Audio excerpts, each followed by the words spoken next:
Europe 1 Soir. 19h, 21h, Pierre de Villeneuve. Avec autour de la table Raphaël Steinville, bonsoir. Bonsoir Pierre. Directeur adjoint de la rédaction du JDD. Bonsoir Alexandre Malafaille. Bonsoir Pierre de Villeneuve. Fondateur du think tank Sinopia. Et j'ai la joie et le plaisir de recevoir le président de la Fondation Robert Schuman. Bonsoir Jean-Dominique Giuliani. Bonsoir. Merci d'être avec nous dans ce moment crucial sur ces droits de douane. Et à l'instant, alors que le président Macron a appelé tout à l'heure devant un parterre de patrons qui sont en fait des patrons investisseurs aux États-Unis, bien sûr, notamment dans ces trois secteurs qui sont très importants, l'aéronautique, le luxe et les vins et spiritueux, à suspendre pour l'instant tout investissement américain, en attendant de voir si ça va rester sur ce seuil de 20% plus les 10%. On apprend, je le disais dans le rappel des titres à l'instant, Jean-Dominique Giuliani, vous qui êtes le président de cette fondation pro-européenne pour une Europe forte et unie, la première ministre italienne Giorgia Meloni estime, face aux droits de douane posés par Washington, il fallait avoir pour objectif de les supprimer, pas les multiplier. Il faut ouvrir, dit-elle, une discussion franche sur le fond, avec les Américains, avec, selon moi, dit-elle, l'objectif d'arriver à supprimer les droits de douane, pas de les multiplier. Comment est-ce que vous réagissez ? Je crois qu'elle ne sait pas trop de quoi elle parle, parce que les droits de douane européens à l'égard applicables aux produits américains qui rentrent sur le territoire européen, en moyenne, ils sont de 1,5%. Donc c'est plutôt Monsieur Trump qui instaure des droits de douane, oui, avec des calculs sur lesquels on pourra revenir, qui sont absolument incompréhensibles et qui font rire déjà le monde entier, n'est-ce pas, en disant que, par exemple, l'Europe taxerait de 37 ou 39% les produits américains. C'est faux. En réalité, c'est un calcul complètement fallacieux, qui est le suivant. On prend le déficit de la balance commerciale américaine à l'égard de l'Europe, c'est 250 milliards d'euros par an.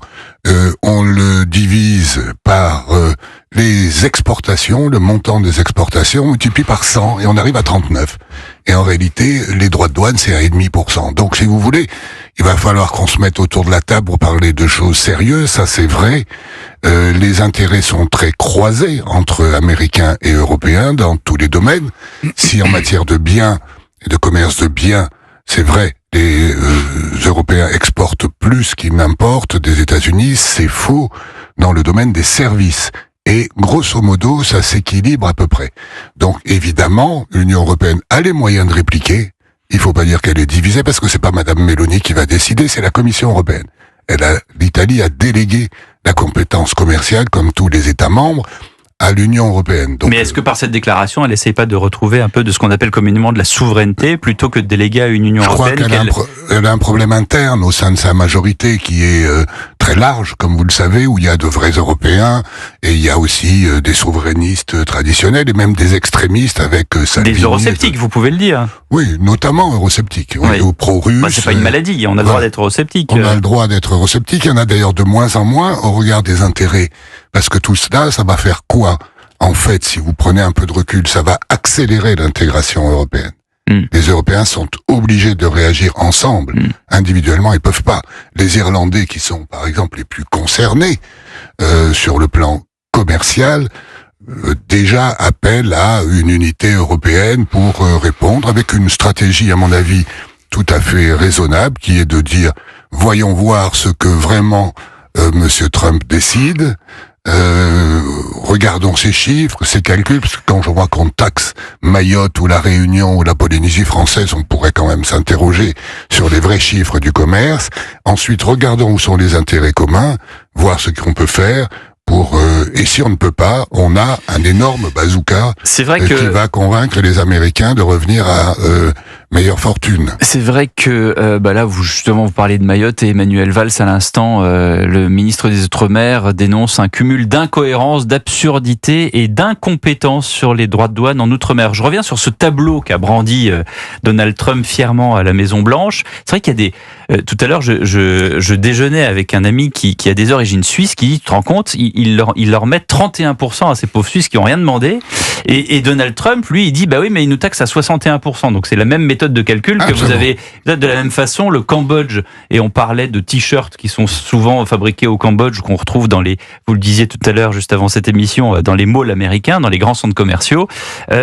Cambodge, on leur afflige 49%, enfin c'est les États-Unis, ils disent bah oui mais nous ils nous taxent à 97%. Je sais pas d'où sort ce 97% de taxation des Cambodges. Que je vous indiquais, c'est-à-dire qu'il y a beaucoup de t-shirts, rien d'autre, et en réalité il y a même des pays qui n'existent pas. Par exemple, Heard and McDonald, c'est une île qui ne contient que des pingouins, il n'y a aucun habitant, ou bien l'île de Norfolk, qui est à mon avis perdu au milieu du Pacifique. Je peux vous dire, j'y suis passé. Donc, s'il y a 500 personnes, c'est maximum. Je crois pas qu'ils aient un grand commerce avec les États-Unis. C'est peut-être juste pour remplir le tableau. Alexandre Malafa, une question pour Jean-Dominique Giuliani. Bon, on a un ennemi à l'est, on est en train d'avoir un ennemi à l'ouest. Avec le sud, c'est pas terrible.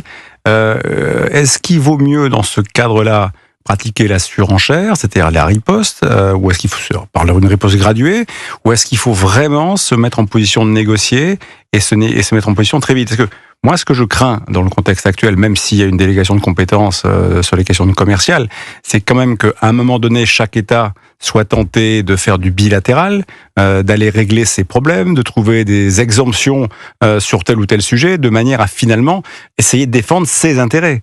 Et si ça se passe, l'intégration européenne accélérée, impulsée par cette espèce de menace à l'Ouest, elle n'est pas évidente qu'elle se produise, y compris sur des sujets stratégiques comme l'industrie de défense, parce que quand les Américains vont venir voir les pays les uns après les autres discuter pour dire « et moi, comment je pourrais faire pour m'arranger ?» Les Américains vont peut-être dire « pourquoi pas, on peut faire un deal, mais par contre, on continuera à vous vendre des F-35 et tel ou tel équipement, et puis vous aurez besoin de nous. » Oui, le risque existe toujours, mais en réalité, l'union douanière, le tarif douanier européen, ce n'est pas une compétence de l'Italie, de la Pologne ou d'autres. Donc on peut très bien dire, vous Italiens, on va vous faire une fleur, mais ils auront toujours les tarifs douaniers européens pour les produits américains rentrants. Donc si vous voulez, on va vite comprendre qu'on a intérêt à jouer collectif. Vous avez raison de dire, il y a un aspect transactionnel dans cette posture de Trump, et il faut saisir l'occasion de négocier pour montrer un peu l'absurdité de quelque chose, de mesures qui vont taxer les deux côtés de l'Atlantique en réalité, avec des conséquences mondiales sur la croissance mondiale. Nous, on va avoir des dégâts, il y en aura aux États-Unis, il y en aura au Japon, il y en aura un peu partout, et donc nous avons aussi des alliés en dehors de l'Union européenne qui partagent notre point de vue. Juste pour rebondir sur ma question, à supposer que l'union douanière réussisse à nous protéger, comment en revanche on rend le continent européen attractif? Parce que l'ambition de Donald Trump, c'est de dire finalement, venez de faire chez nous, on est le paradis du business, l'Europe c'est le paradis de la norme. Oui, c'est un peu vrai, mais demandez à Apple, demandez à monsieur Jeff Bezos, il va trouver beaucoup d'intérêt aussi à commercer dans l'Union européenne. Et donc tous les services, tous les GAFA, etc., ils ont intérêt à commercer avec l'Union européenne. Mais tout cela, ils étaient à l'élection et sous la coupole du Capitole. Ils ont encouragé Donald Trump. Ne sous-estimez pas ce qui se passe aux États-Unis. Aux États-Unis, c'est le règne de la menace pour l'instant. Vous n'êtes pas d'accord, vous avez des sanctions.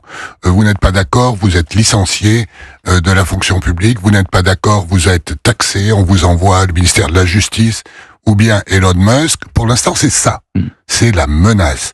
Mais je pense que ça va se diluer parce qu'au sein des États-Unis, il y a aussi des contre-pouvoirs, des cordes de rappel, à commencer par le peuple américain, y compris les classes moyennes, qui vont voir les prix augmenter. Qui ont élu Donald Trump, donc on verra bien. Raphaël Steinville. Oui, mais justement, cette aberration, cette absurdité telle que vous présentez, cette politique des hausses des tarifs douaniers, Donald Trump ne s'en est pas caché pendant la campagne. Qu'est-ce qui explique, selon vous, qu'il finalement persévère dans cette politique, et est-ce que finalement le but lointain peut-être n'est pas la réindustrialisation des États-Unis, et on pourrait peut-être s'en inspirer? Oui, d'ailleurs, on s'en inspire. Il faut pas dire qu'on ne fait rien. Je n'ai pas dit ça. Quand on dit qu'on va dépenser 800 milliards d'euros pour la défense dans les 10 ans qui viennent, on fait quelque chose quand même.